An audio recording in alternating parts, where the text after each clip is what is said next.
The God of His Fathers, a short adventure story by Jack London. 1.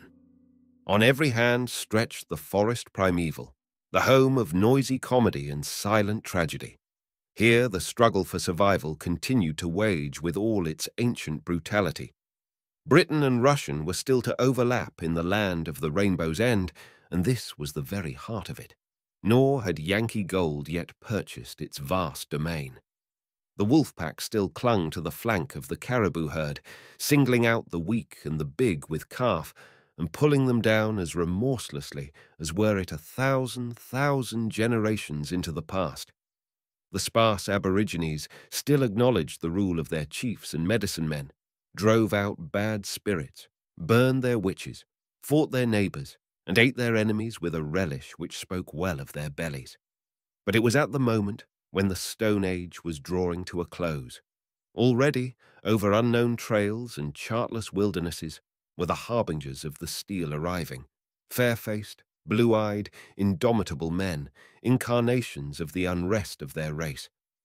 By accident or design, single-handed and in twos and threes, they came from no one knew whither, and fought, or died, or passed on, no one knew whence.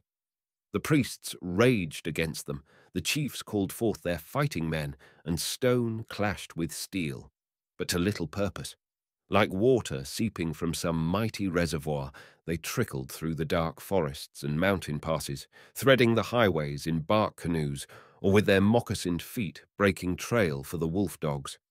They came of a great breed, and their mothers were many, but the fur-clad denizens of the Northland had this yet to learn.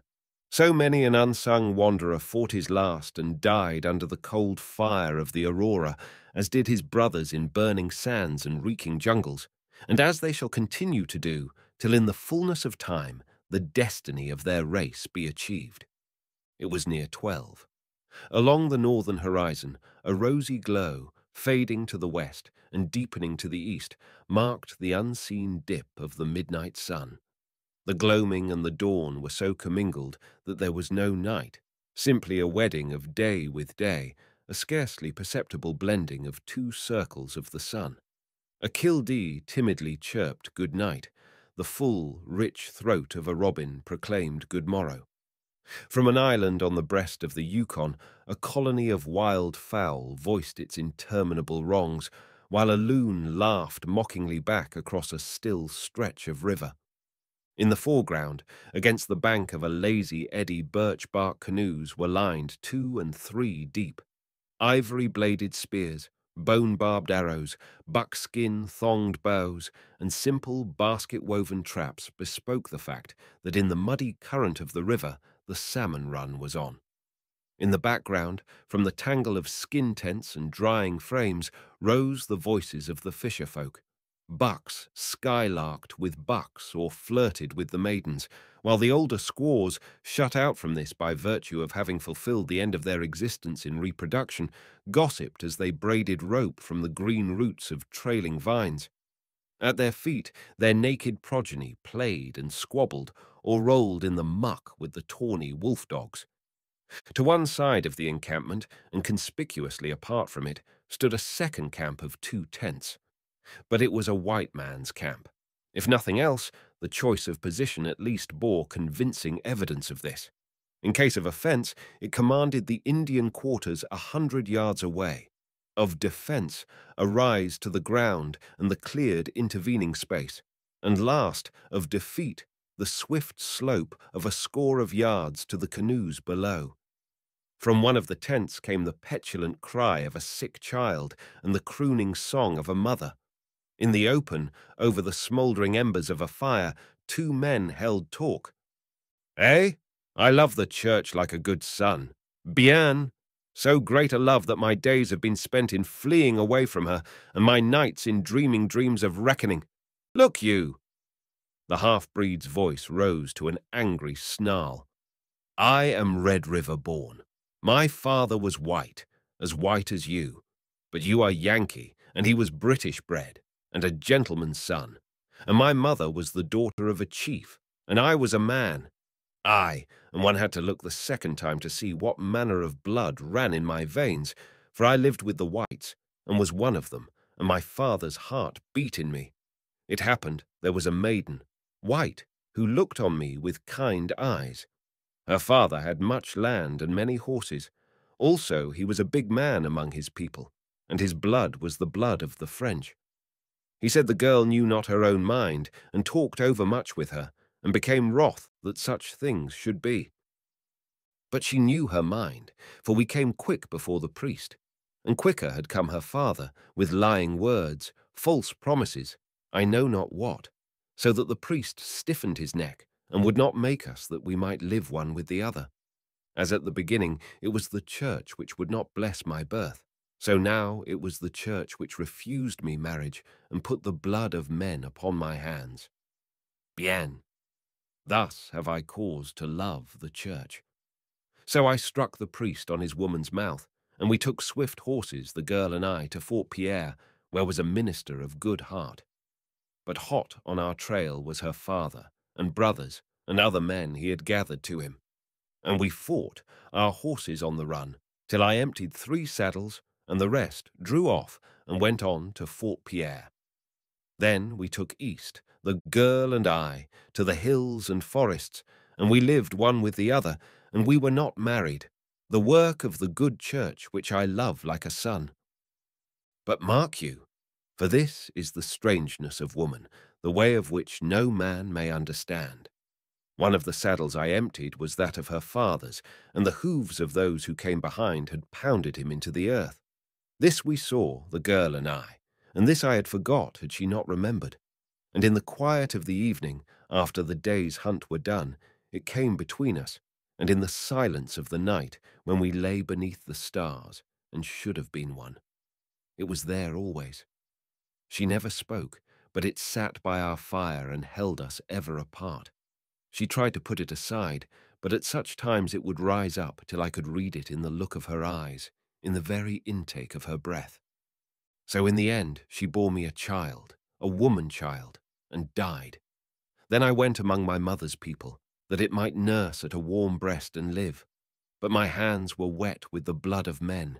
Look you, because of the church, wet with the blood of men. And the riders of the north came for me, but my mother's brother, who was then chief in his own right, hid me and gave me horses and food. And we went away, my woman-child and I, even to the Hudson Bay country, where white men were few, and the questions they asked not many. And I worked for the company a hunter, as a guide, as a driver of dogs, till my woman-child was become a woman, tall and slender and fair to the eye. You know the winter, long and lonely, breeding evil thoughts and bad deeds. The chief factor was a hard man and bold, and he was not such that a woman would delight in looking upon. But he cast eyes upon my woman-child, who was become a woman. Mother of God! He sent me away on a long trip with the dogs, that he might— You understand, he was a hard man and without heart. She was most white, and her soul was white, and a good woman, and well, she died. It was bitter cold the night of my return, and I had been away months, and the dogs were limping sore when I came to the fort. The Indians and breeds looked on me in silence, and I felt the fear of I knew not what, but I said nothing till the dogs were fed, and I had eaten as a man with work before him should. Then I spoke up, demanding the word, and they shrank from me, afraid of my anger and what I should do. But the story came out, the pitiful story, word for word and act for act, and they marveled that I should be so quiet. When they had done, I went to the factor's house, calmer than now in the telling of it. He had been afraid and called upon the breeds to help him, but they were not pleased with the deed, and had left him to lie on the bed he had made. So he had fled to the house of the priest. Thither I followed. But when I was come to that place, the priest stood in my way, and spoke soft words, and said a man in anger should go neither to the right nor left, but straight to God. I asked by the right of a father's wrath that he give me past, but he said only over his body, and besought with me to pray. Look you, it was the church, always the church, for I passed over his body and sent the factor to meet my woman-child before his God, which is a bad God, and the God of the white men. Then was there hue and cry, for word was sent to the station below, and I came away, through the land of the great slave, down the valley of the Mackenzie to the never-opening ice, over the white Rockies, past the great curve of the Yukon, even to this place did I come. And from that day to this, yours is the first face of my father's people I have looked upon. May it be the last. These people, which are my people, are a simple folk, and I have been raised to honor among them. My word is their law and their priests, but do my bidding, else would I not suffer them.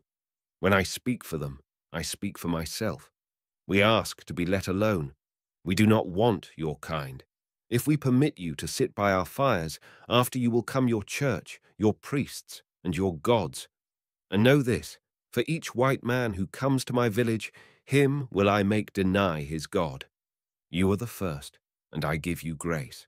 So it will well you go, and go quickly. I am not responsible for my brothers, the second man spoke up, filling his pipe in a meditative manner.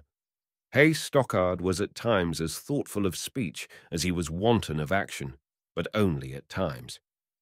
But I know your breed, responded the other. Your brothers are many, and it is you and yours who break the trail for them to follow. In time they shall come to possess the land, but not in my time. Already, have I heard, are they on the head reaches of the great river, and far away below are the Russians. Hay Stockard lifted his head with a quick start. This was startling geographical information. The Hudson Bay Post at Fort Yukon had other notions concerning the course of the river, believing it to flow into the Arctic. Then the Yukon empties into Bering Sea, he asked. I do not know, but below there are Russians, many Russians, which is neither here nor there. You may go on and see for yourself, you may go back to your brothers, but up the Koyukuk you shall not go while the priests and fighting men do my bidding. Thus do I command, I, Baptiste the Red, whose word is law, and who am head man over this people. And should I not go down to the Russians, or back to my brothers? Then shall you go swift-footed before your God, which is a bad God, and the God of the white men. The red sun shot up above the northern skyline, dripping and bloody. Baptiste the Red came to his feet, nodded curtly, and went back to his camp amid the crimson shadows and the singing of the robins. Hay Stockard finished his pipe by the fire, picturing in smoke and coal the unknown upper reaches of the Koyukuk, the strange stream which ended here its Arctic travels and merged its waters with the muddy Yukon flood. Somewhere up there, if the dying words of a shipwrecked sailorman who had made the fearful overland journey were to be believed, and if the vial of golden grains in his pouch attested anything, somewhere up there, in that home of winter, stood the treasure house of the North. And as keeper of the gate, Baptiste the Red, English half-breed and renegade, barred the way. Bah! He kicked the embers apart and rose to his full height, arms lazily outstretched, facing the flushing north with careless soul. 2. Hay Stockard swore harshly in the rugged monosyllables of his mother tongue. His wife lifted her gaze from the pots and pans and followed his in a keen scrutiny of the river. She was a woman of the Teslin country, wise in the ways of her husband's vernacular when it grew intensive. From the slipping of a snowshoe thong to the forefront of sudden death, she could gauge occasion by the pitch and volume of his blasphemy. So she knew the present occasion merited attention. A long canoe, with paddles flashing back the rays of the westering sun, was crossing the current from above and urging in for the eddy. Hay Stockard watched it intently. 3 men rose and dipped in rhythmical precision. But a red bandana, wrapped about the head of one, caught and held his eye. "Bill!" he called. "Oh, Bill!" A shambling, loose-jointed giant rolled out of one of the tents, yawning and rubbing the sleep from his eyes. Then he sighted the strange canoe and was wide awake on the instant. "By the jumping Methuselah, that damned sky pilot!" Hay Stockard nodded his head bitterly, half reached for his rifle, then shrugged his shoulders. "Pot shot him," Bill suggested, "and settle the thing out of hand.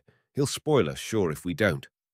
But the other declined this drastic measure and turned away, at the same time bidding the woman return to her work and calling Bill back from the bank. The two Indians in the canoe moored it on the edge of the eddy, while its white occupant, conspicuous by his gorgeous headgear, came up the bank. Like Paul of Tarsus, I give you greeting. Peace be unto you, and grace before the Lord. His advances were met sullenly and without speech. To you, Hay Stockard, blasphemer and Philistine, greeting. In your heart is the lust of mammon, in your mind cunning devils, in your tent this woman whom you live with in adultery. Yet of these divers sins, even here in the wilderness, I, Sturgis Owen, apostle to the Lord, bid you to repent and cast from you your iniquities. Save your cant! Save your cant! Hay Stockard broke in testily. You'll need all you've got, and more, for Red Baptiste over yonder. He waved his hand toward the Indian camp, where the half-breed was looking steadily across, striving to make out the newcomers. Sturgis Owen, disseminator of light and apostle to the Lord, stepped to the edge of the steep and commanded his men to bring up the camp outfit. Stockard followed him. Look here, he demanded, plucking the missionary by the shoulder and twirling him about. Do you value your hide? My life is in the Lord's keeping, and I do but work in his vineyard, he replied solemnly. Oh, stow that. Are you looking for a job of martyrship? If he so wills. Well, you'll find it right here, but I'm going to give you some advice first. Take it or leave it. If you stop here, you'll be cut off in the midst of your labors, and not you alone, but your men, Bill, my wife, who is a daughter of Belial and hearkeneth not to the true gospel, and myself. Not only do you bring trouble upon yourself, but upon us.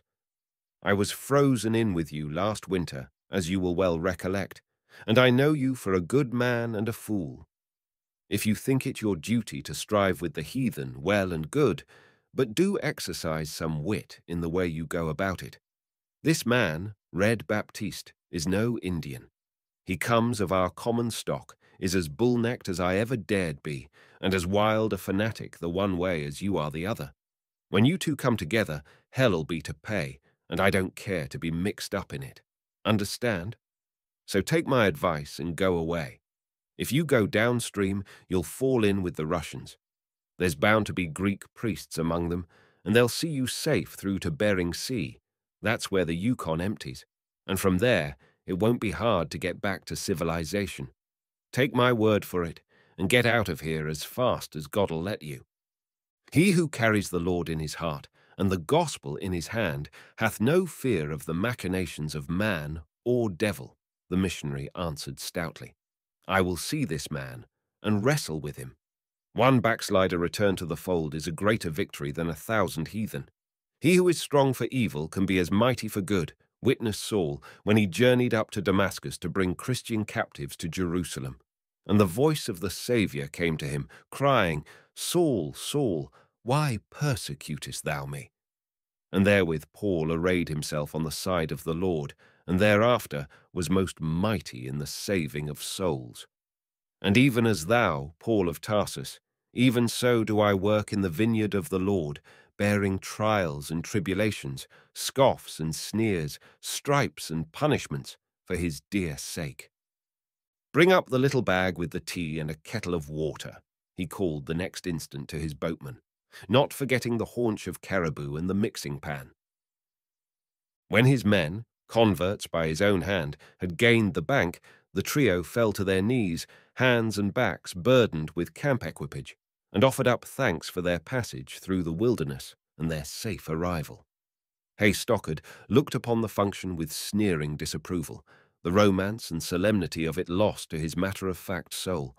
Baptiste the Red, still gazing across, recognized the familiar postures, and remembered the girl who had shared his star-roofed couch in the hills and forests, and the woman-child who lay somewhere by bleak Hudson's Bay. 3. Confound it, Baptiste. Couldn't think of it. Not for a moment. Grant that this man is a fool and of small use in the nature of things, but still, you know, I can't give him up. Hay Stockard paused, striving to put into speech the rude ethics of his heart. He's worried me, Baptiste, in the past and now, and caused me all manner of troubles. But can't you see? He's my own breed, white, and why? I couldn't buy my life with his, not if he was a— So be it, Baptiste the Red made answer. I have given you grace and choice. I shall come presently with my priests and fighting men, and either shall I kill you or you deny your God. Give up the priest to my pleasure, and you shall depart in peace. Otherwise, your trail ends here. My people are against you to the babies. Even now have the children stolen away your canoes. He pointed down to the river. Naked boys had slipped down the water from the point above, cast loose the canoes, and by then had worked them into the current. When they had drifted out of rifle shot, they clambered over the sides and paddled ashore. Give me the priest, and you may have them back again. Come, speak your mind, but without haste. Stockard shook his head. His glance dropped to the woman of the Teslin country with his boy at her breast, and he would have wavered had he not lifted his eyes to the men before him. I am not afraid, Sturgis Owen spoke up. The Lord bears me in his right hand, and alone am I ready to go into the camp of the unbeliever. It is not too late. Faith may move mountains. Even in the 11th hour may I win his soul to the true righteousness. Trip the beggar up and make him fast, Bill whispered hoarsely in the ear of his leader, while the missionary kept the floor and wrestled with the heathen. Make him hostage and bore him if they get ugly. No, Stockard answered. I gave him my word that he could speak with us unmolested. Rules of warfare, Bill. Rules of warfare. He's been on the square, given us warning and all that. And, why, damn it, man, I can't break my word. He'll keep his, never fear. Don't doubt it, but I won't let a half-breed outdo me in fair dealing. Why not do what he wants? Give him the missionary and be done with it. No, Bill hesitated doubtfully. Shoe pinches, eh? Bill flushed a little and dropped the discussion. Baptiste the Red was still waiting the final decision. Stockard went up to him. It's this way, Baptiste. I came to your village minded to go up the Koyukuk. I intended no wrong.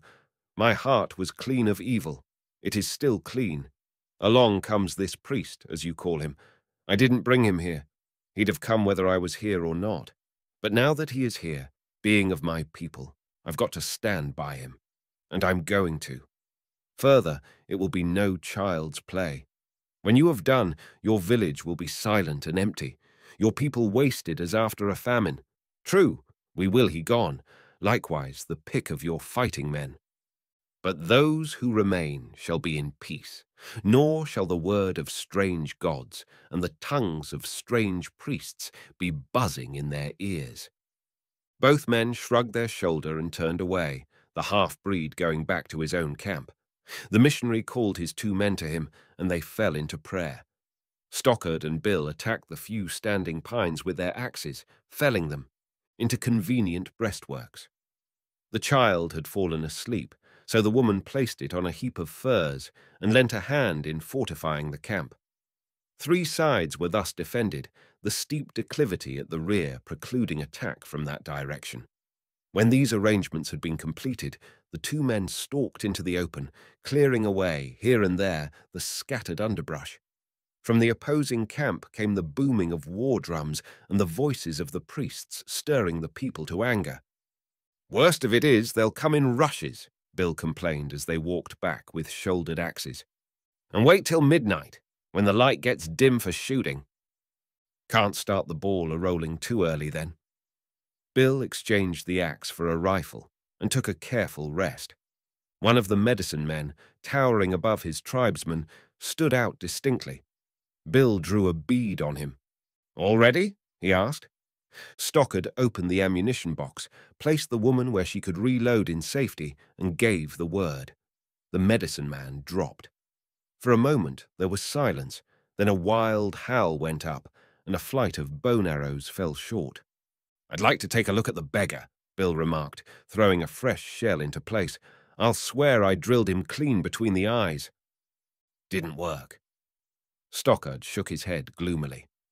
Baptiste had evidently quelled the more warlike of his followers, and instead of precipitating an attack in the bright light of day, the shot had caused a hasty exodus, the Indians drawing out of the village beyond the zone of fire.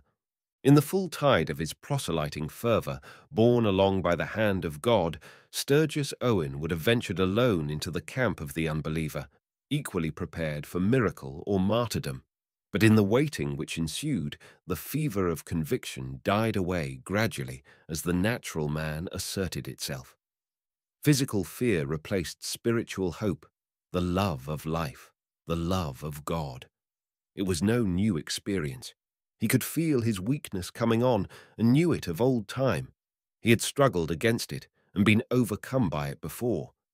He remembered when the other men had driven their paddles like mad in the van of a roaring ice flood, how, at the critical moment, in a panic of worldly terror, he had dropped his paddle and besought wildly with his God for pity. And there were other times. The recollection was not pleasant.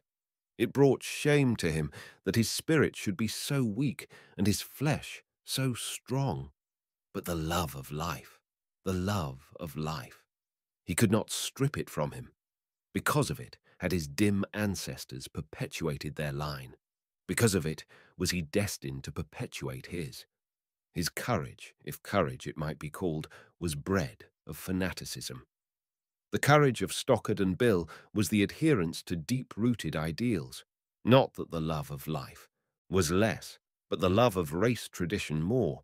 Not that they were unafraid to die, but that they were brave enough not to live at the price of shame. The missionary rose, for the moment swayed by the mood of sacrifice.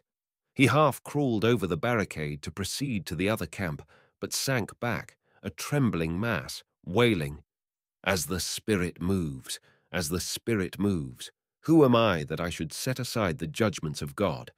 Before the foundations of the world were all things written in the book of life. Worm that I am, shall I erase the page or any portion thereof? As God wills, so shall the Spirit move." Bill reached over, plucked him to his feet, and shook him, fiercely, silently. Then he dropped the bundle of quivering nerves and turned his attention to the two converts. But they showed little fright and a cheerful alacrity in preparing for the coming passage at arms. Stockard, who had been talking in undertones with the Teslin woman, now turned to the missionary. "Fetch him over here," he commanded of Bill. "Now," he ordered, when Sturgis Owen had been duly deposited before him, "make us man and wife, and be lively about it." Then he added apologetically to Bill, "No telling how it's to end, so I just thought I'd get my affairs straightened up." The woman obeyed the behest of her white lord. To her, the ceremony was meaningless. By her lights, she was his wife, and had been from the day they first foregathered. The converts served as witnesses. Bill stood over the missionary, prompting him when he stumbled. Stockard put the responses in the woman's mouth, and when the time came, for want of better, ringed her finger with thumb and forefinger of his own. "Kiss the bride," Bill thundered, and Sturgis Owen was too weak to disobey. "Now baptize the child." "Neat and tidy," Bill commented. "Gathering the proper outfit for a new trail," the father explained, taking the boy from the mother's arms. "I was grub-staked once into the Cascades and had everything in the kit except salt. Never shall forget it. And if the woman and the kid cross the divide tonight, they might as well be prepared for potluck. A long shot, Bill, between ourselves, but nothing lost if it misses." A cup of water served the purpose, and the child was laid away in a secure corner of the barricade. The men built the fire, and the evening meal was cooked. The sun hurried round to the north, sinking closer to the horizon. The heavens in that quarter grew red and bloody. The shadows lengthened, the light dimmed, and in the sombre recesses of the forest life slowly died away. Even the wild fowl in the river softened their raucous chatter and feigned the nightly farce of going to bed. Only the tribesmen increased their clamour, war drums booming and voices raised in savage folk songs. But as the sun dipped, they ceased their tumult. The rounded hush of midnight was complete. Stockard rose to his knees and peered over the logs. Once the child wailed in pain and disconcerted him. The mother bent over it, but it slept again. The silence was interminable, profound. Then, of a sudden, the robins burst into full-throated song. The night had passed. A flood of dark figures boiled across the open. Arrows whistled and bow-thongs sang. The shrill-tongued rifles answered back. A spear and a mighty cast transfixed the Teslin woman as she hovered above the child. A spent arrow, diving between the logs, lodged in the missionary's arm. There was no stopping the rush. The middle distance was cumbered with bodies, but the rest surged on, breaking against and over the barricade like an ocean wave.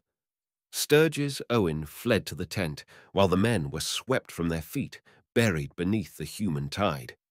Hay Stockard alone regained the surface, flinging the tribesmen aside like yelping curs. He had managed to seize an axe. A dark hand grasped the child by a naked foot and drew it from beneath its mother. At arm's length, its puny body circled through the air, dashing to death against the logs. Stockard clove the man to the chin and fell to clearing space. The ring of savage faces closed in, raining upon him spear thrusts and bone-barbed arrows. The sun shot up, and they swayed back and forth in the crimson shadows. Twice, with his axe blocked by too deep a blow, they rushed him, but each time he flung them clear. They fell underfoot, and he trampled dead and dying, the way slippery with blood. And still the day brightened and the robins sang. Then they drew back from him in awe, and he leaned breathless upon his axe. "Blood of my soul," cried Baptiste the Red, "but thou art a man. Deny thy God, and thou shalt yet live." Stockard swore his refusal, feebly but with grace. "Behold, a woman!" Sturgis Owen had been brought before the half-breed. Beyond a scratch on the arm, he was uninjured, but his eyes roved about him in an ecstasy of fear. The heroic figure of the blasphemer, bristling with wounds and arrows, leaning defiantly upon his axe, indifferent, indomitable, superb, caught his wavering vision. And he felt a great envy of the man who could go down serenely to the dark gates of death. Surely Christ, and not he, Sturgis Owen, had been moulded in such manner. And why not he? He felt dimly the curse of ancestry, the feebleness, of spirit which had come down to him out of the past, and he felt an anger at the creative force, symbolize it as he would, which had formed him, its servant, so weakly. For even a stronger man, this anger and the stress of circumstance were sufficient to breed apostasy, and for Sturgis Owen it was inevitable. In the fear of man's anger, he would dare the wrath of God. He had been raised up to serve the Lord only that he might be cast down. He had been given faith without the strength of faith. He had been given spirit without the power of spirit. It was unjust. "Where now is thy God?" the half-breed demanded. "I do not know." He stood straight and rigid, like a child repeating a catechism. "Hast thou then a God at all?" "I had." "And now?" "No." Hay Stockard swept the blood from his eyes and laughed. The missionary looked at him curiously, as in a dream. A feeling of infinite distance came over him, as though of a great remove. In that which had transpired and which was to transpire, he had no part. He was a spectator. At a distance, yes, at a distance. The words of Baptiste came to him faintly. "Very good. See that this man go free, and that no harm befall him. Let him depart in peace. Give him a canoe and food. Set his face toward the Russians, that he may tell their priests of Baptiste the Red, in whose country there is no God." They led him to the edge of the steep, where they paused to witness the final tragedy. The half-breed turned to Hay Stockard. "There is no God," he prompted. The man laughed in reply. One of the young men poised a war spear for the cast. "Hast thou a God?" "Aye, the God of my fathers." He shifted the axe for a better grip.